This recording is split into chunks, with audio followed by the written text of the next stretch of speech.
Now we will shift to another specialty. Our dear colleague, Professor Dr. Hassan ElGhandour, will talk about glottal gap etiology and management. He is the cornerstone of phoniatrics in ENT clinic. He's the one who was waiting for each patient coming from the start of the journey. صباح الخير. ببدأ كلامي بشكر جزيل أخويا العزيز دكتور أحمد عاطف على المؤتمر الجميل وعلى دعوته الكريمة لحضور المؤتمر، وكل أمنياتي للمركز ENT كلينيك بالتقدم والتوسع سنة بعد سنة إن شاء الله بإذن الله. Our talk today is about glottal gap etiology and management. Regarding the definition of glottal gap, a glottal gap means a persistent glottal waste in complete glottal closure during phonation and sphincteric action. يعني الفوكال فولدز ما بيقفلوش على بعض في الميد لاين اثناء اصدار الصوت او اثناء السفنكتريك اكشن، يعني زي مثلا السوالوينج. Where the vocal folds should meet each other in the midline of the glottis with optimal coaptation. Etiology of the glottal gap includes the following items: the vocal fold paralysis, which is the commonest cause of glottal gap, as a result of affection of the vagus or recurrent laryngeal nerve, sulcus vocalis or sulcus of the vocal fold scar, vocal fold atrophy, and there is a type of glottal gap which is called non-organic glottal gap, as those seen in cases of phonacinia or voice fatigue. The causes of paralytic glottal gap includes thyroid gland pathology and surgery, which is the commonest cause of paralytic glottal gap affection of the recurrent laryngeal nerve during removal of the thyroid gland, mediastinal pathology or surgery, idiopathic paralysis, head and neck trauma of recurrent laryngeal nerve, endotracheal intubation, and other cervical malignancies, and central nervous system disease, either upper motor or lower motor neuron lesions. The position attained by the immobile vocal folds as a result of the paralysis, the vocal fold may attain one of these four positions. Median at the midline, fully adducted. Both vocal folds are met in the midline, and this can affect the respiration, causing dyspnea. Paramedian, position besides the midline. Intermediate, position of partial abduction, and cadaveric, position of maximum abduction.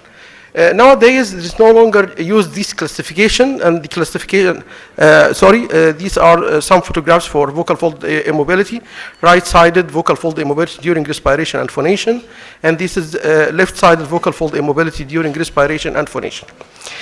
Alternative way to describe the position of the immobile vocal fold and the size of phonatory gap. Nowadays, we resort to another way to describe the position of the glottal gap, of the paralyzed vocal fold. This is given in terms of millimeter from the midline posteriorly. We describe the immobile vocal folds. It stands about 3 millimeter from the midline posteriorly, 2 millimeter from the midline posteriorly. The indirect measure method is used to describe such a distance. احنا بنحسبها ازاي؟ بنحسب الجلوتال waist in comparison to the total length of the vocal folds, either 16 millimeter in males and 10 millimeters in females. The clinical outcome of the paralyzed vocal fold includes the following. This depends on the position of the vocal fold takes following the paralysis, either full abduction or adduction. The glottal shank in cases of vocal fold paralysis may lead to one of the two clinical outcome possibilities, either persistent glottal stenosis, and this can affect respiration leading to dyspnea, and persistent glottal waist gap leading to dysphonia and dysphagia in the form of aspiration. The severity of symptoms of paralysis of the vocal fold depends on the presence and the degree of residual movement of the paralyzed vocal fold, the resting position from the midline of the immobile vocal fold, and the laterality of the lesion, either unilateral or bilateral lesions.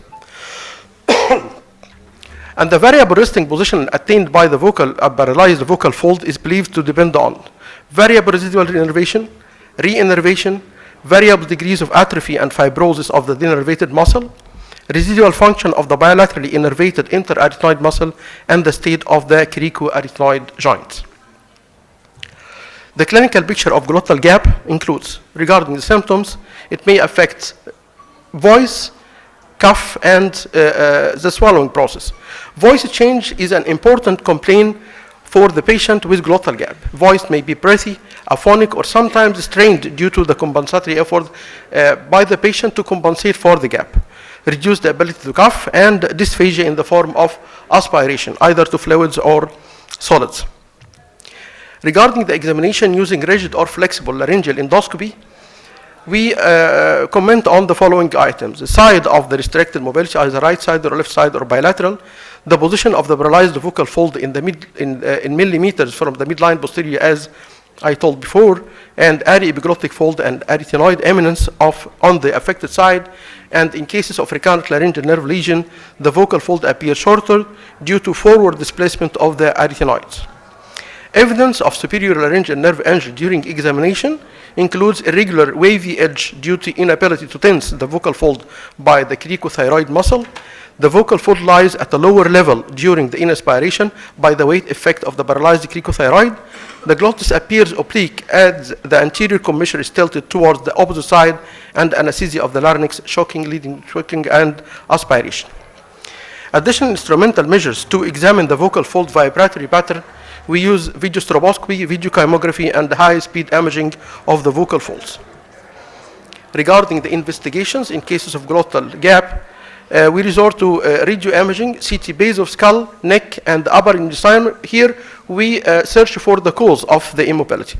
Laryngeal electromyography and voice analysis using the computerized speech lab and the aerodynamic measures. Last point I'm going to highlight is the management of glottal gap. The aims of management here includes detection and treatment of the cause, and this depends upon the type, localization, and reversibility of the pathological process. And the second aim is relieving the symptoms of the patient. These symptoms may be due to excessive glottal waste or fixed glottal nerving. To sum up the management of glottal gap, it depends on the type and the size of the gap. Gaps from 1 to 1.5 millimeters are treated by voice therapy. Gaps with sizes from 1.5 to 3 millimeters are treated by vocal fold augmentation.